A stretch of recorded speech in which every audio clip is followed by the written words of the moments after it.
ಯಾವಾಗ building materials ಬಗ್ಗೆ ಮಾತಾಡ್ತೀವೋ ನಮಗ್ ಸಾಮಾನ್ಯವಾಗಿ ಸಿಮೆಂಟ್, ಬ್ರಿಕ್ಸ್ ಮತ್ತೆ ಈ ಒಂದು ಸ್ಟೀಲ್ ಇಂಡಸ್ಟ್ರಿ ನೆನಪಾಗುತ್ತೆ ಅಲ್ವಾ. ಆದ್ರೆ ಇವುಗಳ ಜೊತೆ ಇನ್ನೂ ಕೆಲವು ಮೆಟೀರಿಯಲ್ಸ್ಗಳು ಕೂಡ ಇದೆ. ಅವುಗಳ ಬಗ್ಗೆ ಇವತ್ತಿನ ವಿಡಿಯೋ ಅಲ್ಲಿ ಡಿಸ್ಕಸ್ ಮಾಡೋಣ. ನಾವು ಈ ಒಂದು ಭಾರತದ ಬಿಲ್ಡಿಂಗ್ ಮೆಟೀರಿಯಲ್ ಇಂಡಸ್ಟ್ರಿಯ 3 ಸೆಕ್ಟರ್ಗಳ ಬಗ್ಗೆ ಗಮನ ಹರಿಸ್ತಿದೀವಿ. ಪೈಪ್ಸ್, ಟೈಲ್ಸ್ ಮತ್ತೆ ವುಡ್. ಮೊದಲಿಗೆ ನಾವು ಈ 3 ಸೆಕ್ಟರ್ಸ್ಗಳ ಎಕೋಸಿಸ್ಟಮ್ ಅನ್ನ ಅರ್ಥ ಮಾಡ್ಕೊಳ್ಳೋಣ.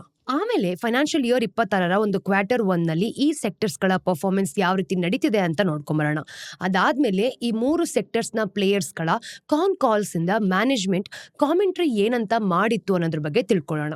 ಕೊನೆಯಲ್ಲಿ ಈ 3 ಸೆಕ್ಟರ್ಸ್ಗಳ ಒಂದು ರಿಕವರಿಗೆ ಇರುವಂತಹ ಪಾಸಿಬಲ್ ಆಪ್ಷನ್ಸ್ ಏನೇನು ಅಂತ ನೋಡ್ಕೊಂಬರೋಣ. ಹಾಗಿದ್ರೆ ಇವತ್ತಿನ ಎಪಿಸೋಡ್ ಅನ್ನ ಸ್ಟಾರ್ಟ್ ಮಾಡೋಣ. ಬಿಲ್ಡಿಂಗ್ ಮೆಟೀರಿಯಲ್ಸ್ ಅನ್ನೋದು ಕೇವಲ ಒಂದು ಇಂಡಸ್ಟ್ರಿ ಮಾತ್ರ ಅಲ್ಲ, ಇದು ಹಲವು ಇಂಡಸ್ಟ್ರೀಸ್ಗಳ ಒಂದು ನೆಟ್ವರ್ಕ್ ಅಂತ ಹೇಳ್ಬೋದು. ಹಾಗಾಗಿ ಈ ನೆಟ್ವರ್ಕ್ ನಲ್ಲಿರೋ ಬೇರೆ ಬೇರೆ ಇಂಡಸ್ಟ್ರೀಸ್ಗಳ ಒಂದು ರಿಲೇಷನ್ ಯಾವ ರೀತಿ ಇರುತ್ತೆ ಅಂತ ನಾವು ಅರ್ಥ ಮಾಡ್ಕೊಳ್ಬೇಕು. ಯಾವಾಗ ರಿಯಲ್ ಎಸ್ಟೇಟ್ ಡಿಮ್ಯಾಂಡ್ ಬೆಳೆಯುತ್ತೋ ಆಗ ತಕ್ಷಣನೇ ಒಂದು ಕನ್ಸ್ಟ್ರಕ್ಷನ್ ಶುರು ಆಗೋದಿಲ್ಲ. ಈಗ ಕನ್ಸ್ಟ್ರಕ್ಷನ್ ಶುರು ಆಗೋ ಮೊದಲೇ ಏನ್ ಬೇಕಾಗತ್ತೆ? ಲ್ಯಾಂಡ್ ಅಪ್ರೂವಲ್ಸ್ ಬೇಕಾಗತ್ತೆ. ಅದಕ್ಕೆ ಸಂಬಂಧಪಟ್ಟಿರೋ ಹಾಗೆ ಫೈನಾನ್ಸಿಂಗ್ ನ ನೋಡ್ಕೊಳ್ಬೇಕು, ಕಾಂಟ್ರಾಕ್ಟರ್ಸ್ ನ ಅವಾಗವಾಗ ಹೈಯರ್ ಮಾಡ್ಕೊಳ್ಬೇಕು. ಈ ಎಲ್ಲಾ ವಿಷಯಗಳ ಬಗ್ಗೆ ತುಂಬಾ ಗಮನನ ಹರಿಸಬೇಕು. ಈ ಪ್ರೊಸೀಜರ್ಸ್ ಗಳಿಂದ ಆಗೋ ಒಂದು ಡಿಲೇನ ನೀವು ನೋಡೋದಾದ್ರೆ ಸಾಮಾನ್ಯವಾಗಿ ಸುಮಾರು 2-3 ವರ್ಷಗಳಾಗಿರುತ್ತೆ ನೋಡಿ. ಆದ್ರೆ ಇಂಟ್ರೆಸ್ಟಿಂಗ್ ವಿಷಯ ಏನ್ ಗೊತ್ತಾ? ಬಿಲ್ಡಿಂಗ್ ಮೆಟೀರಿಯಲ್ಸ್ ಅಂತ ಬಂದಾಗ ಈ ಇಂಡಸ್ಟ್ರಿಯ ಗ್ರೋತ್ ಏನಿದೆ ಅಲ್ವಾ, ಅದು ಡ್ರೈವ್ ಮಾಡೋ ಒಂದು ರಿಯಲ್ ಎಸ್ಟೇಟ್ ಗ್ರೋತ್ ಗಿಂತ ತುಂಬಾನೇ ಫಾಸ್ಟ್ ಆಗಿರತ್ತೆ. ಇನ್ನು ಕನ್ಸ್ಟ್ರಕ್ಷನ್ ಗೆ ಬೇಕಾಗುವಂತ ಸಮಯ ಕೂಡ ಈ ಒಂದು ಲ್ಯಾಗ್ ಗೆ ಕಾರಣ ಆಗಿರುತ್ತೆ ಅಂತ ಹೇಳ್ಬೋದು. ಹಾಗಾಗಿ ಬೇರೆ ಬೇರೆ ಮೆಟೀರಿಯಲ್ಸ್ ಗಳನ್ನ ನೀವು ನೋಡಿದಾಗ ರಿಯಲ್ ಎಸ್ಟೇಟ್ ಗ್ರೋತ್ ನ ಬೇರೆ ಬೇರೆ ಸಮಯದಲ್ಲಿ ಬಳಕೆ ಮಾಡ್ಕೊಳ್ತಾರೆ. ಸ್ಟೀಲ್ ಮತ್ತೆ ಸಿಮೆಂಟ್ ಮೊದಲು ಬಳಕೆ ಆಗೋದು. ಕನ್ಸ್ಟ್ರಕ್ಷನ್ ಅಂದ್ರೆ ಈ ಒಂದು ಸ್ಟ್ರಕ್ಚರ್ ಫೇಸ್ ಏನಿದೆ ಇದು ಇತ್ತು ಅಂತ ಅನ್ಕೊಳ್ಳಿ. ಆದ್ರೆ ರಿಯಲ್ ಎಸ್ಟೇಟ್ ಸಮಯದಲ್ಲಿ ಆಕ್ಚುಯಲ್ ರೆವಿನ್ಯೂ ಮತ್ತೆ ವಾಲ್ಯೂಮ್ ಇದನ್ನ ನಾವು ನೋಡಿದಾಗ ಫಿನಿಶಿಂಗ್ ಮೆಟೀರಿಯಲ್ಸ್ ಗಳಿಂದಾನೇ ಬರೋದು. ಇನ್ನು ಟೈಲ್ಸ್ ಗಳು ಸ್ಯಾನಿಟರಿ ವೇರ್ ಇಂದ ಬರುತ್ತೆ. ಪ್ರೀಮಿಯಂ ವುಡ್ ಅಂತ ನೋಡಿದಾಗ ಪ್ಯಾನಲ್ಸ್ ಇಂದ, ಮತ್ತೆ ಈ ಒಂದು ಡೆಕೋರೇಟಿವ್ ಲ್ಯಾಮಿನೇಟ್ಸ್ ಅಂತ ಏನ್ ಹೇಳ್ತೀವಿ, ಇಂತಹ ಒಂದು ಮೆಟೀರಿಯಲ್ಸ್ ಗಳು ಕನ್ಸ್ಟ್ರಕ್ಷನ್ ನ ಕೊನೆ ಹಂತದಲ್ಲಿ ಬರೋದು. ಅಂದ್ರೆ ಕನ್ಸ್ಟ್ರಕ್ಷನ್ ಶುರು ಆದಾಗಿಂದ ಹಿಡಿದು ಫಿನಿಶಿಂಗ್ ಮೆಟೀರಿಯಲ್ಸ್ ಗಳನ್ನ ನೀವು ನೋಡೋದಾದ್ರೆ ಇದು ಬಳಕೆ ಆಗೋದ್ರವರೆಗೂ ಕೂಡ 18ರಿಂದ 24 ತಿಂಗಳ ಒಂದು ಸಮಯ ಹಿಡಿಬಹುದು. ಇದರಿಂದ ರಿಯಲ್ ಎಸ್ಟೇಟ್ ಡಿಮ್ಯಾಂಡ್ ಮತ್ತೆ ಈ ಒಂದು ಮೆಟೀರಿಯಲ್ಸ್ ಗಳ ನಡುವೆ ಡಿಮ್ಯಾಂಡ್ ಏನಿರುತ್ತೆ ಅದು ಒಂದು ಇಂಟ್ರೆಸ್ಟಿಂಗ್ ಕೋರಿಲೇಷನ್ ಆಗಿ ಕಾಣಿಸುತ್ತೆ. ಯಾವಾಗ ರಿಯಲ್ ಎಸ್ಟೇಟ್ ಡಿಮ್ಯಾಂಡ್ ತುಂಬಾ ಸ್ಲೋ ಆಗೋದಕ್ಕೆ ಶುರುವಾಗುತ್ತೋ ಆಗ್ಲೂ ಕೂಡ ಅಂದ್ರೆ ಫಿನಿಶಿಂಗ್ ಮೆಟೀರಿಯಲ್ಸ್ ಗಳ ಡಿಮ್ಯಾಂಡ್ ತುಂಬಾನೇ ಸ್ಟ್ರಾಂಗ್ ಆಗಿರುತ್ತೆ. ಈ ಮೆಟೀರಿಯಲ್ಸ್ ಗಳ ಡಿಮ್ಯಾಂಡ್ ಮೇಲೆ ಗವರ್ಮೆಂಟ್ ಸ್ಪೆಂಡಿಂಗ್ ಕೂಡ ತುಂಬಾ ಪರಿಣಾಮ ಬೀಳುತ್ತೆ. ಯಾವಾಗ ನೀವು ಸರ್ಕಾರವನ್ನ ನೋಡೋದಾದ್ರೆ ಅವರು ಹೈವೇನ ಬಿಲ್ಡ್ ಮಾಡ್ಬೇಕು ಅಂತ ಅನ್ಕೊಂಡಿರ್ತಾರೋ, ಬ್ರಿಡ್ಜಸ್ ಗಳಾಗಿರ್ಬೋದು ಮತ್ತೆ ಇರಿಗೇಷನ್ ಸಿಸ್ಟಮ್, ಇದೆಲ್ಲನೂ ನೀವು ನೋಡಿದಾಗ ಇನ್ಫ್ರಾ ಪ್ರಾಜೆಕ್ಟ್ಸ್ ಗಳಿಂದ ಹಿಡ್ಕೊಂಡು ಅನೌನ್ಸ್ ಮಾಡಿದ್ರು ಅಂತ ಅನ್ಕೊಳ್ಳಿ, ಆಗ ಬಿಲ್ಡಿಂಗ್ ಮೆಟೀರಿಯಲ್ಸ್ ಗಳ ಡಿಮ್ಯಾಂಡ್ ಮೇಲೆ ತಕ್ಷಣವೇ ಇಂಪ್ಯಾಕ್ಟ್ ಆಗುತ್ತೆ. ಆದ್ರೆ ಈ ಡಿಮ್ಯಾಂಡ್ ಏನಿತ್ತು ಅಲ್ವಾ, ಇದರ ಇಂಪ್ಯಾಕ್ಟ್ ಕೇವಲ ಸೆಲೆಕ್ಟಿವ್ ಪ್ಲೇಯರ್ಸ್ ಗಳ ಮೇಲೆ ಬೀಳತ್ತೆ ಅಂತ ಗೊತ್ತಾಗುತ್ತೆ. ಈಗ ನೋಡಿ, ಈಗ ಸ್ಟೀಲ್ ಮತ್ತೆ ಪೈಪ್ಸ್ ಗಳನ್ನ ನಾವು ನೋಡೋದಾದ್ರೆ ಡಿಮ್ಯಾಂಡ್ ಏನಿದೆ ಇದಕ್ಕೆ ತಕ್ಷಣವೇ ಹೆಚ್ಚಾಗೋಗುತ್ತೆ ಅಲ್ವಾ. ಆದ್ರೆ ಹೌಸಿಂಗ್ ಸ್ಕೀಮ್ಸ್ ಗಳ ಜೊತೆ ಸಿಚುವೇಶನ್ ಬೇರೆ ತರನೇ ಇರುತ್ತೆ. ಈ ಸ್ಕೀಮ್ಸ್ ಗಳಿಗೆ ಸಂಬಂಧಪಟ್ಟಿರೋ ಹಾಗೆ ಫಂಡ್ಸ್ ಗಳು ಏನೆಲ್ಲ ಇರುತ್ತೆ ಅಲ್ವಾ, ಅದು ಈ ಅಂತ ಫೇಸ್ ನಲ್ಲಿ ರಿಲೀಸ್ ಆಗೋದು. ತುಂಬಾ ಸಮಯ ಬೇಕಾಗತ್ತೆ ಈ ಒಂದು ಫಂಡ್ಸ್ ಗಳು ರಿಲೀಸ್ ಆಗೋದಕ್ಕೆ. ಹಾಗೇನೆ ಅಪ್ರೂವಲ್ಸ್ ಗೋಸ್ಕರನೇ ತುಂಬಾ ಸಮಯ ಕಾಯ್ಬೇಕಾಗತ್ತೆ. ಹಾಗಾಗಿ ಫಿನಿಶಿಂಗ್ ಮೆಟೀರಿಯಲ್ಸ್ ಗಳಂತ ಬಂದಾಗ ಡಿಮ್ಯಾಂಡ್ ಅನ್ನ ನೀವು ನೋಡಿದಾಗ 6ರಿಂದ 18 ತಿಂಗಳ ಡಿಲೇ ಖಂಡಿತವಾಗ್ಲೂ ಇದರಲ್ಲಿ ಇರುತ್ತೆ. ಇನ್ನೊಂದ್ ಕಡೆ ಈ ಮೆಟೀರಿಯಲ್ಸ್ ಗಳು ಏನಿರುತ್ತೆ ಡಿಮ್ಯಾಂಡ್ ಗಳನ್ನ ನೋಡಿ ತುಂಬಾ ಕಾಂಪ್ಲಿಮೆಂಟರಿ ಕೂಡ ಆಗಿರುತ್ತೆ ಅಂತ ಹೇಳ್ಬೋದು. ಅಂದ್ರೆ ಒಂದು ಮಟೀರಿಯಲ್ ಜೊತೆಗೆ ಕಸ್ಟಮರ್ಸ್ ಯಾರಿರ್ತಾರೆ ಅಲ್ವಾ, ಅವ್ರಗಳಿಗೆ ಸಾಮಾನ್ಯವಾಗಿ ಇನ್ನೊಂದು ಮಟೀರಿಯಲ್ ನ ಡಿಮ್ಯಾಂಡ್ ಕೂಡ ಇದ್ದೇ ಇರುತ್ತೆ. ಹಾಗಾಗಿ ಕೆಲವು ಸ್ಟೋರ್ಸ್ ಗಳನ್ನ ನಾವು ನೋಡಿದಾಗ ಈ ಡಿಮ್ಯಾಂಡ್ ಅನ್ನ ಈ ಒಂದು ಕೇಟರ್ ಮಾಡೋದಕ್ಕೋಸ್ಕರ ಒಂದೇ ಕಡೆ ಹಲವು ಮೆಟೀರಿಯಲ್ಸ್ ಗಳನ್ನ ಪ್ರೆಸೆಂಟ್ ಮಾಡ್ತಾರೆ. ಈಗ ನೀವು ಯಾವ್ದಾದ್ರೂ ಒಂದು ಟೈಲ್ ಶೋರೂಮ್ಗೆ ಹೋಗ್ತೀರಾ ಅಂತ ಅನ್ಕೊಳ್ಳಿ, ನಿಮ್ಗೆ ಅದೇ ಸ್ಟೋರ್ ನಲ್ಲಿ ಬಾತ್ರೂಮ್ ಫಿಟ್ಟಿಂಗ್ಸ್ ಮತ್ತೆ ಅಧೇಸಿವ್ ಅಥವಾ ಬಹುಶಃ ಫರ್ನಿಚರ್ ಕೂಡ ಸಿಗ್ಬೋದು. ಇನ್ನು ನೀವು ಅದೇ ಬಾತ್ರೂಮ್ ನ ರಿನೋವೇಟ್ ಮಾಡ್ತಿದ್ರೆ ನಿಮ್ಗೆ ಟೈಲ್ಸ್ ಜೊತೆ ಈ ಒಂದು ಸ್ಯಾನಿಟರಿ ವೇರ್ ಅಥವಾ ಸಿಲ್ಯಾಂಟ್ ಇದರ ಅಗತ್ಯ ಖಂಡಿತವಾಗ್ಲೂ ಇದ್ದೇ ಇರತ್ತೆ. ಮತ್ತೆ ಕೆಲವು ಸ್ಟೋರ್ಸ್ ಗಳನ್ನ ನೀವು ನೋಡಿದಾಗ ಈ ಡಿಮ್ಯಾಂಡ್ ನ ಲಾಭ ಪಡೆದುಕೊಂಡು ನಿಮ್ಗೆ ಹಲವು ಪ್ರಾಡಕ್ಟ್ಸ್ ಗಳನ್ನ ಕ್ರಾಸ್ ಸೆಲ್ ಮಾಡ್ತಾರೆ. ಮ್ಯಾನುಫ್ಯಾಕ್ಚರಿಂಗ್ ಕಂಪನೀಸ್ಗಳು ಕೂಡ ಈ ಒಂದು ಕಾಂಪ್ಲಿಮೆಂಟರಿ ಡಿಮ್ಯಾಂಡ್ ನಿಂದ ತುಂಬಾನೇ ಲಾಭ ಪಡೆದುಕೊಳ್ತಾ ಇದೆ. ಫಾರ್ ಎಕ್ಸಾಂಪಲ್, ಈ ಒಂದು ಆಸ್ಟ್ರಲ್ ಲಿಮಿಟೆಡ್ ಕಂಪನಿನ ನೀವು ನೋಡೋದಾದ್ರೆ ತನ್ನ ಬಿಸ್ನೆಸ್ ಏನಿದೆ ಅಲ್ವಾ ಅದನ್ನ ಪೈಪ್ಸ್ ನಿಂದ ಶುರು ಮಾಡ್ಕೊಂಡಿತ್ತು. ಆದ್ರೆ ಈಗ ಕಂಪನಿ ಈ ಒಂದು ಅಡೇಸಿವ್ ಮತ್ತೆ ಪೇಂಟ್ ಸೆಕ್ಷನ್ಗೂ ಕೂಡ ಎಂಟರ್ ಆಗ್ತಿದೆ ಅಂತ ಹೇಳ್ಬೋದು. ಕಜಾರಿಯಾ ಸೆರಾಮಿಕ್ಸ್ ಕೂಡ ಈಗಿರೋ ಒಂದು ಟೈಲ್ಸ್ ಆಫರಿಂಗ್ ಗಳ ಜೊತೆ ಅಡೇಸಿವ್ ಸೆಗ್ಮೆಂಟ್ ಅಲ್ಲಿ ಸ್ಕೇಲ್ ಆಗ್ತಾ ಇದೆ. ಇದ್ರ ಹಿಂದಿನ ಲಾಜಿಕ್ ಕೂಡ ಸರಿಯಾಗಿದೆ ಬಿಡಿ. ಒಂದು ವೇಳೆ ಕಸ್ಟಮರ್ ಒಂದು ಕಂಪನಿಯ ಪ್ರಾಡಕ್ಟ್ ಅನ್ನ ಒಮ್ಮೆ ಚೂಸ್ ಮಾಡಿದ್ರೆ ಆದ್ರೆ ಅವರು ಆ ಕಂಪನಿಯ ಬೇರೆ ಪ್ರಾಡಕ್ಟ್ಸ್ ಗಳು ಏನಿರುತ್ತೆ ಅದನ್ನು ಕೂಡ ಪ್ರಿಫರ್ ಮಾಡ್ಕೊಳ್ಬಹುದು. ಇದು ಭಾರತದ ಅಂದ್ರೆ ಬಿಲ್ಡಿಂಗ್ ಮೆಟೀರಿಯಲ್ಸ್ ಇಂಡಸ್ಟ್ರಿಗಳ ಕನೆಕ್ಷನ್ ಆಗಿತ್ತು. ಈಗ ಅಂದ್ರೆ ಈ ಒಂದು ಇಂಡಸ್ಟ್ರೀಸ್ ಗಳು ಏನೆಲ್ಲ ಇದೆ ಇದರ ಒಂದು ಫೈನಾನ್ಷಿಯಲ್ ಇಯರ್ 26ರಲ್ಲಿನ ಒಂದು ಕಂಡೀಷನ್ ಹೇಗಿತ್ತು ಅಂತ ನೋಡ್ಕೊಂಬರೋಣ. ಏಪ್ರಿಲ್ ಮತ್ತೆ ಮೇ ತಿಂಗಳುಗಳಲ್ಲಿ ಈ ಒಂದು ರಿಪೋರ್ಟ್ ಏನಿತ್ತು ತುಂಬಾ ಪಾಸಿಟಿವ್ ಆಗಿತ್ತು. ಡೀಲರ್ಸ್ ಗಳು ಎಲೆಕ್ಷನ್ ನಂತರನೇ ಕನ್ಸ್ಟ್ರಕ್ಷನ್ ಆಕ್ಟಿವಿಟಿನಲ್ಲಿ ತುಂಬಾ ಗ್ರೋತ್ ಮತ್ತೆ ಉತ್ತಮವಾಗಿ ಡಿಮ್ಯಾಂಡ್ ಅನ್ನು ಕೂಡ ಎಕ್ಸ್ಪೆಕ್ಟ್ ಮಾಡ್ತಿದ್ರು ಬಿಡಿ. ಆದ್ರೆ ಅವರು ತುಂಬಾ ಎಚ್ಚರವಾಗಿದ್ರು. ಅಂದ್ರೆ ಸರ್ಕಾರ ಪ್ರಾಜೆಕ್ಟ್ಸ್ ಗಳು ಏನಾದ್ರೂ ಸ್ಟಾರ್ಟ್ ಮಾಡ್ತಿದ್ದಾರೆ ಅಂತಂದ್ರೆ ಪ್ಲಾನಿಂಗ್ ನಿಂದ ಹಿಡಿದು ಎಕ್ಸಿಕ್ಯೂಷನ್ ಫೇಸ್ ವರ್ಗು ಕೂಡ ಶಿಫ್ಟ್ ಆಗೋ ರೀತಿ ಮಾಡ್ತಾನೆ ಇರ್ತಾರೆ. ಈ ಕಂಪನಿಗಳ ಒಂದು ಪ್ರಾಡಕ್ಟ್ ಡಿಮ್ಯಾಂಡ್ ನಲ್ಲಿ ಗ್ರೋತ್ ಬರೋದಕ್ಕೆ ಎಲ್ಲೋ ಒಂದ್ ಕಡೆ ಶುರುವಾಯಿತು. ಇನ್ನು ಕೆಲವು ಕಂಪನಿಗಳು ಈ ಡಿಮ್ಯಾಂಡ್ ನ ನೀವು ನೋಡೋದಾದ್ರೆ ಲಾಭ ಪಡೆದುಕೊಳ್ಳೋದಕ್ಕೂ ಕೂಡ ಮುಂದೆ ಬಂದಿದ್ರು. ತಮ್ಮ ಪ್ರಾಡಕ್ಟ್ಸ್ ಗಳ ಪ್ರೈಸ್ ಗಳು ಅವಾಗ ಹೆಚ್ಚುತ್ತಾ ಇತ್ತು ಕೂಡ. ಇದೆಲ್ಲ ಆದ್ಮೇಲೆ ಜೂನ್ ಬಂತು ಅಂಡ್ ಸಡನ್ ಆಗಿ ಮಳೆ ಬರೋದಕ್ಕೂ ಕೂಡ ಶುರು ಆಗೋಯ್ತು. ಈ ಒಂದು ಮಳೆಯ ಇಂಪ್ಯಾಕ್ಟ್ ನಿಂದ ಕನ್ಸ್ಟ್ರಕ್ಷನ್ ಆಕ್ಟಿವಿಟಿ ಮೇಲೆ ಒಂದು ಪರಿಣಾಮನೇ ಬಿತ್ತು ಅಂತ ಹೇಳ್ಬೋದು. ನೋಡಿ, ಇಲ್ಲಿ ಅರ್ಥ ಆಗೋದೇನು, ಹೆಚ್ಚು ಮಳೆಯಾದಾಗ ಕನ್ಸ್ಟ್ರಕ್ಷನ್ ಆಕ್ಟಿವಿಟಿ ತುಂಬಾ ಸ್ಲೋ ಡೌನ್ ಆಗೋದಿಲ್ಲ, ಅದು ಸಂಪೂರ್ಣವಾಗಿ ನಿಂತು ಹೋಗುತ್ತೆ. ಈಗ ಕನ್ಸ್ಟ್ರಕ್ಷನ್ ನಿಂತು ಹೋದ ಕಾರಣ ಏನಾಗುತ್ತೆ, ಬಿಲ್ಡಿಂಗ್ ಮೆಟೀರಿಯಲ್ಸ್ ಗಳ ಒಂದು ಡಿಮ್ಯಾಂಡ್ ಮೇಲೂ ಕೂಡ ತುಂಬಾ ನೆಗೆಟಿವ್ ಆಗಿ ಇಂಪ್ಯಾಕ್ಟ್ ಬೀಳುತ್ತೆ. ಇದ್ರ ಜೊತೆಗೆ ವೆದರ್ ಚೇಂಜಸ್ ನೋಡಿ, ಇದ್ರಗಳ ಜೊತೆ ಬಿಲ್ಡಿಂಗ್ ಮೆಟೀರಿಯಲ್ಸ್ ಗಳ ಡಿಮ್ಯಾಂಡ್ ಇನ್ನೊಂದು ಚಾಲೆಂಜ್ ಅನ್ನೇ ಎದುರಿಸ್ತಾ ಇತ್ತು. PVC ಅಂದ್ರೆ ಪಾಲಿವಿನೈಲ್ ಕ್ಲೋರೈಡ್ ಪ್ರೈಸಸ್ ಏನಿದೆ, ಈ ಒಂದು ಪ್ಲಾಸ್ಟಿಕ್ ಪೈಪ್ಸ್ ಗಳ ಜೊತೆ ರಾ ಮೆಟೀರಿಯಲ್ ಆಗಿದೆ. ಇದು ಬಿಲ್ಡಿಂಗ್ ಮೆಟೀರಿಯಲ್ಸ್ ಗಳ ಅತಿ ದೊಡ್ಡ ಭಾಗಗಳಲ್ಲಿ ಒಂದಾಗಿದೆ ಅಂತ ಹೇಳ್ಬೋದು. ಇದ್ರ ಜೊತೆಗೆ PVC ಪ್ರೈಸಸ್ ಗಳು ತಾವಾಗೆ ಮೂವ್ ಆಗೋದೇ ಇಲ್ಲ. ಅವು ಒಂದು ಗ್ಲೋಬಲ್ ಕ್ರೂಡ್ ಆಯಿಲ್ ಪ್ರೈಸಸ್ ಆಗಿರ್ಬೋದು, ಕರೆನ್ಸಿ ಫ್ಲಕ್ಚುಯೇಷನ್ಸ್ ಮತ್ತೆ ಗ್ಲೋಬಲ್ ಸಪ್ಲೈ ಚೈನ್ ಡೈನಮಿಕ್ಸ್ ಅಂತ ಏನ್ ಹೇಳ್ತೀವಿ, ಹಾಗೇನೆ ಜಿಯೋ ಪಾಲಿಟಿಕಲ್ ಟೆನ್ಷನ್ಸ್ ಮೇಲೆ ಡಿಪೆಂಡ್ ಆಗಿರುತ್ತೆ. ಇನ್ನು ಫೈನಾನ್ಷಿಯಲ್ ಇಯರ್ 26ರ Q1 ನಲ್ಲಿ ನೀವು ನೋಡೋದಾದ್ರೆ PVC ಪ್ರೈಸ್ ಗಳು ಅಂದ್ರೆ ಅನ್ಎಕ್ಸ್ಪೆಕ್ಟೆಡ್ ಆಗಿ ಕುಸಿದೋಯ್ತು ಮತ್ತೆ ಅನ್ಎಕ್ಸ್ಪೆಕ್ಟೆಡ್ ಆಗಿ ಹೆಚ್ಚಾಯ್ತು ಕೂಡ. ಇದು ಮ್ಯಾನುಫ್ಯಾಕ್ಚರರ್ಸ್, ಡಿಸ್ಟ್ರಿಬ್ಯೂಟರ್ಸ್ ಮತ್ತೆ ಡೀಲರ್ಸ್ ಗಳಿಗೆ ಬಹಳ ದೊಡ್ಡ ಪ್ರಾಬ್ಲಮ್ ಆಯ್ತು ಬಿಡಿ. ಅಂದ್ರೆ ಅನ್ಎಕ್ಸ್ಪೆಕ್ಟೆಡ್ ಆಗಿ ಹೆಚ್ಚಾಗೋದು, ಕಮ್ಮಿ ಆಗೋದು, ಡ್ರಾಪ್ ಆಗೋದು, ಈ ರೀತಿ ಆದ್ರೆ ಖಂಡಿತವಾಗ್ಲೂ ಇದೆಲ್ಲದಕ್ಕೂ ಕೂಡ ಕನ್ಫ್ಯೂಷನ್ ಅನ್ನ ಕ್ರಿಯೇಟ್ ಮಾಡುತ್ತೆ. PVC ಪ್ರೈಸಸ್ ಕುಸಿದಾಗ ಅವ್ರಿಗಾಗ್ಲೇ ಪರ್ಚೇಸ್ ಮಾಡಿದ ಇನ್ವೆಂಟ್ರಿಯ ಒಂದು ವ್ಯಾಲ್ಯೂ ತಕ್ಷಣವೇ ಕುಸಿದೋಯ್ತು. ಯಾವ ಕಂಪನಿಗಳು ಈಗಾಗ್ಲೇ ಪ್ರೈಸ್ ಫಾಲ್ ಗಿಂತ ಮೊದಲು PVC ಯನ್ನ ಪರ್ಚೇಸ್ ಮಾಡಿರ್ತಾರೋ ಈಗ ಅವರ ಇನ್ವೆಂಟ್ರಿಯ ವ್ಯಾಲ್ಯೂ ಅನ್ಎಕ್ಸ್ಪೆಕ್ಟೆಡ್ ಆಗಿ ಕುಸಿದೋಗಿದೆ. ಡೀಲರ್ಸ್ ಗಳಿಗಾಗ್ಲೇ ಸ್ಲೋ ಮಾನ್ಸೂನ್ ಡಿಮ್ಯಾಂಡ್ ಕಾರಣದಿಂದನೇ ತುಂಬಾ ಎಚ್ಚರವಾಗಿದ್ರು ಬಿಡಿ. ಈ ಪ್ರೈಸ್ ಫಾಲ್ ಕಾರಣದಿಂದ ಅವ್ರೀಗ ಹೊಸ ಸ್ಟಾಕ್ ಇಟ್ಕೊಳ್ಳೋದಕ್ಕೂ ಕೂಡ ಇಷ್ಟನೇ ಪಡೋದಿಲ್ಲ. ಅವರು ಪ್ರೈಸಸ್ ಅನ್ನ ನೀವು ನೋಡಿದಾಗ ಇನ್ನಷ್ಟು ಕುಸಿಯತ್ತೆ ಅಂತ ಎಕ್ಸ್ಪೆಕ್ಟ್ ಮಾಡ್ತಿದ್ರು ಮತ್ತೆ ತಮ್ಮ ಒಂದು ಲಾಸಸ್ ಗಳನ್ನ ಕಡಿಮೆ ಇಟ್ಕೊಳ್ಳೋದಕ್ಕೆ ಇಷ್ಟಪಡ್ತಿದ್ರು ಕೂಡ. ಈ ಒಟ್ಟಾರೆ ಕುಸಿತಿರೋ ಒಂದು ಡಿಮ್ಯಾಂಡ್ ಅನ್ನ ನೀವು ನೋಡಿದಾಗ ಡೀಲ್ ಮಾಡೋದಕ್ಕೋಸ್ಕರನೇ ಮ್ಯಾನುಫ್ಯಾಕ್ಚರರ್ಸ್ ಗಳು ಏನ್ ಮಾಡಿದ್ರು, ಡಿಸ್ಕೌಂಟ್ಸ್ ಕೊಡೋದಕ್ಕೆ ಶುರು ಮಾಡ್ಕೊಂಡ್ರು. ಇದರಿಂದ ಅವರು ತಮ್ಮ ಒಂದು ವಾಲ್ಯೂಮ್ಸ್ ಗಳನ್ನ ಹೆಚ್ಚಿಸಬಹುದು. ಆದ್ರೆ ಈ ಡಿಸ್ಕೌಂಟ್ಸ್ ಗಳಿಂದ ಮ್ಯಾನುಫ್ಯಾಕ್ಚರರ್ಸ್ ಗಳ ಒಂದು ಮಾರ್ಜಿನ್ಸ್ ನ ನೀವು ನೋಡೋದಾದ್ರೆ ಅದ್ರ ಮೇಲೆ ಕಂಟಿನ್ಯೂಸ್ ಆಗಿ ಪ್ರೆಷರ್ ಬಿತ್ತು. ಒಬ್ಬ ಇಂಡಸ್ಟ್ರಿ ಎಕ್ಸಿಕ್ಯೂಟಿವ್ ಈ ಸಂಪೂರ್ಣ ಸಿಚುವೇಶನ್ ಬಗ್ಗೆ ಕಮೆಂಟ್ ಕೂಡ ಮಾಡಿದ್ರು. ಅವ್ರು ಹೇಳಿರೋ ಪ್ರಕಾರ ಒಂದು ಪಾಲಿಮರ್ ಪ್ರೈಸ್ ನಲ್ಲಿ ಆದ ಒಂದು ಕುಸಿತದಿಂದ ಪ್ಲೇಯರ್ಸ್ ಗಳು ಯಾರೆಲ್ಲ ಇದ್ರು ಅವ್ರಿಗೆ ಇನ್ವೆಂಟ್ರಿ ಲಾಸ್ ಅನ್ನೋದನ್ನ ಫೇಸ್ ಮಾಡಬೇಕಾಗಿತ್ತು. ಇದರಿಂದ ಅವರ ಮಾರ್ಜಿನ್ಸ್ ಗಳ ಮೇಲೂ ಕೂಡ ತುಂಬಾ ನೆಗೆಟಿವ್ ಆಗಿ ಇಂಪ್ಯಾಕ್ಟ್ ಬಿತ್ತು ಅಂತ. ಇನ್ನು PVCಯ ಪ್ರೈಸ್ ಫಾಲ್ ನಿಂದ ಕೇವಲ ಪೈಪ್ಸ್ ಮ್ಯಾನುಫ್ಯಾಕ್ಚರರ್ಸ್ ಮತ್ತೆ ಒಂದು ಸೆಲ್ ಮಾಡೋ ಕಂಪನಿಗಳಾಗಿರ್ಬೋದು ಮತ್ತೆ ಡಿಸ್ಟ್ರಿಬ್ಯೂಟರ್ಸ್ ಹಾಗೆ ಡೀಲರ್ಸ್ ಗಳ ಮಾರ್ಜಿನ್ಸ್ ಗಳ ಮೇಲೆ ಪ್ರೆಷರ್ ಬಿತ್ತು ಅಂತ. ಅಂದ್ರೆ ಯಾವ ಕಂಪನಿಗಳು ಈ ಒಂದು ಡಿಸ್ಟ್ರಿಬ್ಯೂಟರ್ಸ್ ಮತ್ತೆ ಡೀಲರ್ಸ್ ಗಳ ಆಫರಿಂಗ್ ಅನ್ನ ನೋಡ್ಕೊಳ್ತಿರ್ತಾರೆ ಮತ್ತೆ ಡೈವರ್ಸಿಫೈ ಆಗಿತ್ತು, ಅವರ ಮಾರ್ಜಿನ್ಸ್ ಗಳ ಮೇಲೆ ಈ ಒಂದು ಪ್ರೈಸ್ ಫಾಲ್ ನ ಅಷ್ಟೊಂದು ದೊಡ್ಡ ಇಂಪ್ಯಾಕ್ಟ್ ಆಗಿರ್ಲಿಲ್ಲ. ಈಗ ಈ ಸೆಕ್ಟರ್ಸ್ ಗಳ ಕಂಪನಿಗಳು ಯಾವೆಲ್ಲ ಇತ್ತು ಅಲ್ವಾ, ಅದರ ಪರ್ಫಾರ್ಮೆನ್ಸ್ ಅನ್ನ ನೋಡೋಣ. ಇದ್ರ ಬಗ್ಗೆ ನಮ್ಗೆ ನೀಟಾಗಿ ಅರ್ಥ ಆಗುತ್ತೆ.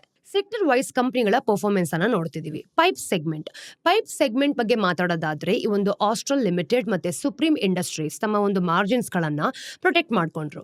ಎರಡು ಕಂಪನಿಗಳ ಒಂದು ಸ್ಟ್ರಾಂಗ್ ಬ್ರ್ಯಾಂಡ್ ವ್ಯಾಲ್ಯೂ ಕಾರಣದಿಂದನೇ ಲೋ ಡಿಮ್ಯಾಂಡ್ ಪೀರಿಯಡ್ಸ್ ನಲ್ಲೂ ಕೂಡ ಅವರ ಪ್ರಾಡಕ್ಟ್ಸ್ ಗಳಿಗೆ ಪ್ರಿಫರೆನ್ಸ್ ಅಂತೂ ಖಂಡಿತವಾಗ್ಲೂ ಸಿಕ್ತು. ಇನ್ನು ಕಂಪನಿಗಳ ಡೈವರ್ಸ್ ಒಂದು ಬಿಸ್ನೆಸ್ ಗಳು ಕೂಡ ಅವರಿಗೆ ಪೈಪ್ಸ್ ಇಂಡಸ್ಟ್ರಿಯ ವೀಕ್ನೆಸ್ ಇಂದ ಪ್ರೊಟೆಕ್ಟ್ ಮಾಡ್ಕೊಳ್ಳೋದಕ್ಕೆ ಅವಕಾಶ ಮಾಡಿಕೊಡ್ತು. ಆದ್ರೆ ಈ ಒಂದು ಪ್ರಿನ್ಸ್ ಪೈಪ್ಸ್ ಈ ಒಂದು ಡಿಮ್ಯಾಂಡ್ ವೀಕ್ನೆಸ್ ನ ಸಂಪೂರ್ಣ ಇಂಪ್ಯಾಕ್ಟ್ ಅನ್ನ ಒಂದ್ ಕಡೆ ಫೇಸ್ ಮಾಡ್ತು ಅಂತ ಹೇಳ್ಬೋದು. ಈ ಸಣ್ಣ ಅಂದ್ರೆ ಇವಾಗ ಬೆಳೀತಿರೋ ಕಂಪನಿಯನ್ನ ನೀವು ನೋಡಿದಾಗ ಇದರ ಒಂದು ಮ್ಯಾನೇಜ್ಮೆಂಟ್ ಏನಿದೆ ಅಲ್ವಾ, ಈ ವೀಕ್ನೆಸ್ ಬಗ್ಗೆ ಕಮೆಂಟ್ ಕೂಡ ಮಾಡಿದೆ. ಅವ್ರು ಹೇಳೋ ಪ್ರಕಾರ ಈ ಪೈಪ್ಸ್ ಇಂಡಸ್ಟ್ರಿ ಏನಿದೆ ಅಲ್ವಾ, ಇದು ಚಾಲೆಂಜಿಂಗ್ ಡಿಮ್ಯಾಂಡ್ ಎನ್ವೈರನ್ಮೆಂಟ್ ಅನ್ನ ಈಗಲೂ ಕೂಡ ಫೇಸ್ ಮಾಡ್ತಿದೆ ಅಂತ. ಅವರು ಇದನ್ನ ಹೇಳಿರೋ ಪ್ರಕಾರ ಈ ಒಂದು PVC ರೆಸಿನ್ ಏನಿದೆ ಅಲ್ವಾ, ಇದರ ಒಂದು ಪ್ರೈಸಸ್ ಫಾಲ್ ನಿಂದಾಗಿ ಕಂಪನಿಗೆ ಟ್ರೇಡ್ ಚಾನೆಲ್ ನಲ್ಲಿ ಇನ್ವೆಂಟ್ರಿ ಲಾಸಸ್ ಗಳನ್ನ ಫೇಸ್ ಮಾಡಬೇಕಾಯಿತು. ಇದರಿಂದ ಕಂಪನಿಯ ಮಾರ್ಜಿನ್ಸ್ ಗಳ ಮೇಲೂ ಕೂಡ ಅಂದ್ರೆ ಜಾಸ್ತಿ ಪ್ರೆಷರ್ ಬಿತ್ತು ಅಂತ. ನಾನು ಆಗ್ಲೇ ಹೇಳಿರೋ ರೀತಿ ಈ ಒಂದು ವೀಕ್ ಡಿಮ್ಯಾಂಡ್ ಅನ್ನ ಡೀಲ್ ಮಾಡೋದಕ್ಕೆ ಕಂಪನಿಗಳು ಡಿಸ್ಕೌಂಟ್ಸ್ ಗಳ ಮೂಲಕ ಇನ್ಸೆಂಟಿವ್ಸ್ ಅನ್ನ ಕೊಡೋದಕ್ಕೆ ಪ್ರಯತ್ನ ಪಡ್ತಿದ್ದಾರೆ. ಆದ್ರೆ ಈ ಡಿಸ್ಕೌಂಟ್ಸ್ ಗಳು ಕೂಡ ಕಂಪನಿಯ ಒಂದು ಮಾರ್ಜಿನ್ಸ್ ಗಳ ಮೇಲೆ ಪ್ರೆಷರ್ ಹಾಕಿದ್ದಾರೆ.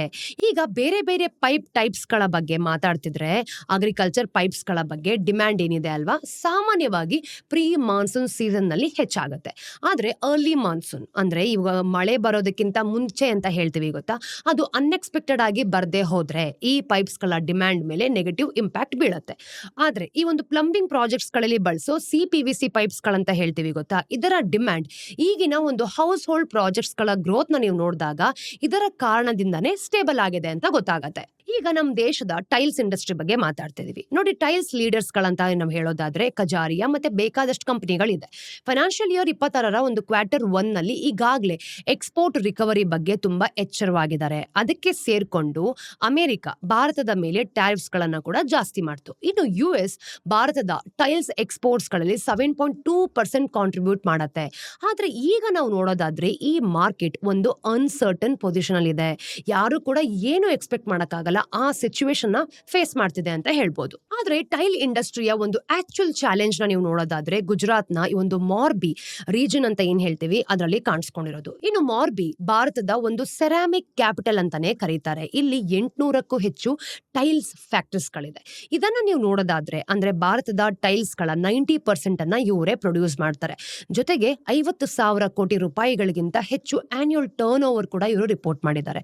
ಅಂದ್ರೆ ಒಂದ್ಸಲ ಯೋಚನೆ ಮಾಡಿ, ಮಾರ್ಬಿ ಅಂದ್ರೆ ಭಾರತದ ಟೈಲ್ ಪ್ರೊಡಕ್ಷನ್ ಏನಿದೆ ಇದರ ಒಂದು ಕಾನ್ಸಂಟ್ರೇಷನ್ ಅನ್ನ ಬಹಳ ಸ್ಟ್ರಾಂಗ್ ಆಗಿ ಕೊಡತ್ತೆ ಅಂತ. ಆದ್ರೆ ಈ ಸ್ಟ್ರಾಂಗ್ ಕಾನ್ಸಂಟ್ರೇಷನ್ ಕಾರಣದಿಂದಾನೇ ಇಂಡಸ್ಟ್ರಿ ಬಗ್ಗೆ ಒಂದು ಓವರ್ ಕೆಪಾಸಿಟಿಯ ಪ್ರಾಬ್ಲಮ್ ಇದೆ, ಇದನ್ನ ನೀವು ಡೀಲ್ ಮಾಡಬೇಕು ಅಂತಾನೂ ಕೂಡ ಇವ್ರು ಹೇಳ್ತಾರೆ. ನೋಡಿ, ಮಾರ್ಬಿಯ ಒಂದು ಫ್ಯಾಕ್ಟರೀಸ್ ಗಳನ್ನ ನೀವು ನೋಡೋದಾದ್ರೆ ಹೈ ಯುಟಿಲೈಸೇಷನ್ ರೇಟ್ಸ್ ನಲ್ಲಿ ಆಪರೇಟ್ ಮಾಡತ್ತೆ. ಜೊತೆಗೆ ತಮ್ಮ ಒಂದು ಪ್ರಾಡಕ್ಟ್ಸ್ ಗಳನ್ನ ಅಂದ್ರೆ ಮಾರ್ಕೆಟ್ ನಲ್ಲಿ ಅಗ್ರೆಸಿವ್ ಆಗಿ ಪುಷ್ ಮಾಡ್ತಾರೆ. ಆದ್ರೆ ಈ ಮಾರ್ಕೆಟ್ ಅಷ್ಟಾಗಿ ಬೆಳಿತಾನೆ ಇಲ್ಲ. ಈಗ ನೀವೇ ಒಂದ್ಸಲ ಯೋಚನೆ ಮಾಡಿ, ಓವರ್ ಕೆಪಾಸಿಟಿ ಎಲ್ಲಾದ್ರೂ ಇದೆ ಅಂತಂದ್ರೆ ಆ ಕಾರಣದಿಂದ ಮಾರ್ಕೆಟ್ ನಲ್ಲಿ ಏನಾಗುತ್ತೆ, ಸಪ್ಲೈ ಬಹಳ ಜಾಸ್ತಿ ಆಗಾಗತ್ತೆ. ಒಂದ್ಸಲಿ ನೀವೇ ಯೋಚನೆ ಮಾಡಿ, ಯಾವ್ದಾದ್ರು ಮಾರ್ಕೆಟ್ ನಲ್ಲಿ ಓವರ್ ಕೆಪಾಸಿಟಿ ಕಾರಣದಿಂದ ಸಪ್ಲೈ ಬಹಳ ಜಾಸ್ತಿ ಆಗತ್ತೆ ಅಂತ ಅನ್ಕೊಳ್ಳೋಣ. ಇದರಿಂದ ಇಂಡಸ್ಟ್ರಿಯಲ್ಲಿ ಒಂದು ಪ್ರೈಸ್ ವಾರ್ ಶುರುವಾಗತ್ತೆ. ಅಂದ್ರೆ ಫ್ಯಾಕ್ಟರೀಸ್ ಗಳು ತಮ್ಮ ಪ್ರಾಡಕ್ಟ್ಸ್ ಗಳನ್ನ ಮಾರಾಟ ಮಾಡೋದಕ್ಕೆ ಅವುಗಳ ಅಂದ್ರೆ ಕಾಂಪಿಟೇಟಿವ್ ಆಗಿರ್ಬೇಕು ಅಂತ ಇಷ್ಟಪಡ್ತಾರೆ ಅಲ್ವಾ. ಇದಕ್ಕೋಸ್ಕರ ಅವ್ರು ಏನ್ ಮಾಡ್ತಾರೆ, ತಮ್ಮ ಪ್ರೈಸಸ್ ಗಳನ್ನ ಬಹಳ ಕಡಿಮೆ ಮಾಡ್ತಾರೆ. ಆದ್ರೆ ಈ ಡಿಸ್ಕೌಂಟಿಂಗ್ ನ ನೀವು ನೋಡೋದಾದ್ರೆ ಇಂಪ್ಯಾಕ್ಟ್ ಅಂದ್ರೆ ಪರಿಣಾಮ ಏನಿದೆ ಅಲ್ವಾ, ಕಂಪನಿಗಳ ಮಾರ್ಜಿನ್ಸ್ ಗಳ ಮೇಲೆನೆ ಬೀಳೋದು. ಇನ್ನು ಸೋಮಿನಿ ಸೆರಾಮಿಕ್ಸ್ ಅನ್ನೋದ್ರ ಬಗ್ಗೆ ಮಾತಾಡೋದಾದ್ರೆ MD ಅಭಿಷೇಕ್ ಹೇಳಿರೋ ಪ್ರಕಾರ ಭಾರತದ ಒಂದು ಟೈಲ್ಸ್ ಇಂಡಸ್ಟ್ರಿಯ ವೀಕ್ನೆಸ್ ಬಗ್ಗೆನೂ ಕೂಡ ಅವ್ರು ಕಮೆಂಟ್ ಮಾಡಿದ್ದಾರೆ. ಅವ್ರು ಹೇಳೋ ಪ್ರಕಾರ ಅಂದ್ರೆ ಲೋವರ್ ಡೊಮೆಸ್ಟಿಕ್ ಡಿಮ್ಯಾಂಡ್ ಏನಿದೆ ಅದು ಮತ್ತೆ ಒಂದು ಲೋವರ್ ಎಕ್ಸ್ಪೋರ್ಟ್ ಕಾರಣದಿಂದಾನೇ ಟೈಲ್ಸ್ ಇಂಡಸ್ಟ್ರಿಗೆ ಅಂದ್ರೆ ವೀಕ್ ಡಿಮ್ಯಾಂಡ್ ಅನ್ನ ಡೀಲ್ ಮಾಡಬೇಕಾಯಿತು ಅಂತ ಇವ್ರು ಹೇಳಿರೋದು. ಅಂದ್ರೆ ಸ್ಟ್ಯಾಂಡ್ ಅಲೋನ್ ಕೆಪಾಸಿಟಿ ಯುಟಿಲೈಸೇಷನ್ ನೀವು ನೋಡೋದಾದ್ರೆ 72% ಆಸುಪಾಸು ಇದೆ. ಇದು ಒಂದು ಉತ್ತಮ ನಂಬರ್ ಖಂಡಿತವಾಗ್ಲೂ ಅಲ್ಲ. ಒಂದ್ ವೇಳೆ ಯೋಚನೆ ಮಾಡಿ, ಈಗ ಫ್ಯಾಕ್ಟರೀಸ್ಗಳು ಲೋ ಕೆಪಾಸಿಟಿನಲ್ಲಿ ಕೆಲಸ ಮಾಡ್ತಿದೆ ಅಂತ ಅನ್ಕೊಳ್ಳೋಣ.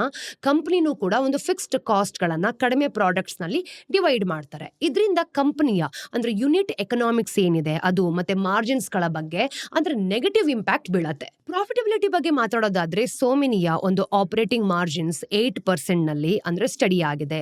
ಕಜಾರಿಯಾ ಮತ್ತೆ ಆಪರೇಟಿಂಗ್ ಮಾರ್ಜಿನ್ಸ್ ನೀವು ನೋಡೋದಾದ್ರೆ ಇಯರ್ ಆನ್ ಇಯರ್ ಅಂದ್ರೆ 2% ಪಾಯಿಂಟ್ಸ್ ಗಳು ಕಡಿಮೆ ಹಾಕೊಂಡು 13% ತಲುಪಿದೆ ಅಂತ. ಒಬ್ಬ ರಿಸರ್ಚ್ ಅನಲಿಸ್ಟ್ ಅಂದ್ರೆ ಮಾರ್ಜಿನ್ಸ್ ಗಳ ಬಗ್ಗೆ ಕಮೆಂಟ್ ಮಾಡೋ ರೀತಿ ನಾವು ನೋಡೋದಾದ್ರೆ ಅಂದ್ರೆ ಟೈಲ್ ರೆವಿನ್ಯೂ ಏನಿದೆ ಗೊತ್ತಾ, ಇದು ಬಹಳ ಕಡಿಮೆ ಬೆಳೀತಾ ಇದೆ. ಮತ್ತೆ ಸಂಪೂರ್ಣ ಸೆಕ್ಟರ್ ನ ಮಾರ್ಜಿನ್ಸ್ ನೀವು ನೋಡೋದಾದ್ರೆ 11% ತನಕ ಕುಸಿದೋಯ್ತು ಅಂತ. ಪೈಪ್ಸ್ ಮತ್ತೆ ಟೈಲ್ಸ್ ನಂತರ ಈಗ ನಾವು ವುಡ್ ಬಗ್ಗೆ ಮಾತಾಡ್ತಿದೀವಿ, ಅಂದ್ರೆ ಮರದ ವಸ್ತುಗಳು ಏನಿರುತ್ತೆ ಅದ್ರ ಬಗ್ಗೆ. ಎಕ್ಸ್ಪೆಕ್ಟೇಷನ್ಸ್ ಪ್ರಕಾರ ನಾವು ಹೇಳೋದಾದ್ರೆ ಫೈನಾನ್ಷಿಯಲ್ ಇಯರ್ 26 ಒಂದು Q1 ಒಂದು ರಿಕವರಿ ಪೀರಿಯಡ್ ಆಗ್ಬೇಕಾಗಿತ್ತು. ಕಳೆದ 2 ವರ್ಷಗಳ ಅಂದ್ರೆ ರಿಯಲ್ ಎಸ್ಟೇಟ್ ಡೆವಲಪ್ಮೆಂಟ್ ಕಾರಣದಿಂದನೇ ಪ್ಲೇವುಡ್, MDF ಮತ್ತೆ ಒಂದು ಲ್ಯಾಮಿನೇಟೆಡ್ ಗಳ ಒಂದು ಡಿಮ್ಯಾಂಡ್ ನಲ್ಲಿ ಸ್ಟ್ರೆಂತ್ ಬಂದಿತ್ತು ಅಂತ ಹೇಳ್ಬೋದು. ಇನ್ನು ಟಿಂಬರ್ ಪ್ರೈಸಸ್ ಗಳ ನೀವು ನೋಡೋದಾದ್ರೆ ಕೆಲವು ತಿಂಗಳವರೆಗೂ ಕೂಡ ತುಂಬಾ ಜಾಸ್ತಿ ಆಗಿತ್ತು. ಆದ್ರೆ ಈಗ ಅವು ಕೂಡ ಕಡಿಮೆ ಆಗ್ತಾ ಇದೆ. ಇದರಿಂದ ಅರ್ಥ ಆಗೋದೇನು, ವುಡ್ ಪ್ಯಾನೆಲ್ ಕಂಪನಿ ಗಳ ಒಂದು ಮಾರ್ಜಿನ್ಸ್ ಗಳು ಇಂಪ್ರೂವ್ ಆಗ್ಬೋದಾಗಿತ್ತು ಅಂತ. ಆದರೆ ಈ ಒಂದು ವುಡ್ ಇಂಡಸ್ಟ್ರಿಯ ಹಲವು ಸೆಕ್ಷನ್ಸ್ಗಳಲ್ಲಿ ಡಿಮ್ಯಾಂಡ್ ವೀಕ್ ಆಗಿತ್ತು. ಈ ಇಂಡಸ್ಟ್ರಿಯ market leader Century Plyboards ಇಂದ ಅಂದ್ರೆ ರಿಪೋರ್ಟ್ ಮಾಡಿರೋದೇನು, ಕಂಪನಿಯ ಒಂದು ಪ್ಲೇ ವುಡ್ ಸೆಗ್ಮೆಂಟ್ ಅಲ್ಲಿ ನೀವು ನೋಡೋದಾದ್ರೆ ಸ್ಟ್ರಾಂಗ್ ಒಂದು ಬ್ರ್ಯಾಂಡ್ ಪೊಸಿಷನ್ ಮತ್ತೆ ಒಂದು ಡಿಸ್ಟ್ರಿಬ್ಯೂಷನ್ ನೆಟ್ವರ್ಕ್ ಇದ್ರೂ ಕೂಡ 5.3% ಸಿಂಗಲ್ ಡಿಜಿಟ್ ಗ್ರೋತ್ ಆಯಿತು ಅಂತ. ಅನೇಕ ಕಂಪನಿಗಳು MDF ನಿಂದ ಗ್ರೋತ್ ಎಕ್ಸ್ಪೆಕ್ಟ್ ಮಾಡ್ತಿದ್ರು ಕೂಡ. ಮತ್ತೆ MDF ನ ನೀವು ಟ್ರೆಡಿಷನಲಿ ನೋಡೋದಾದ್ರೆ ಪ್ಲೇವುಡ್ ನಿಂದ ಮಾರ್ಕೆಟ್ ಶೇರ್ ಕ್ಯಾಪ್ಚರ್ ಮಾಡುತ್ತೆ ಅಂತಾನು ಕೂಡ ನಂಬಿದ್ವಿ. ಆದ್ರೆ ಈ ಸೆಗ್ಮೆಂಟ್ ನಲ್ಲೂ ಚಾಲೆಂಜಸ್ ಗಳು ಏನಿತ್ತು ಜಾಸ್ತಿ ಆಗಿತ್ತು.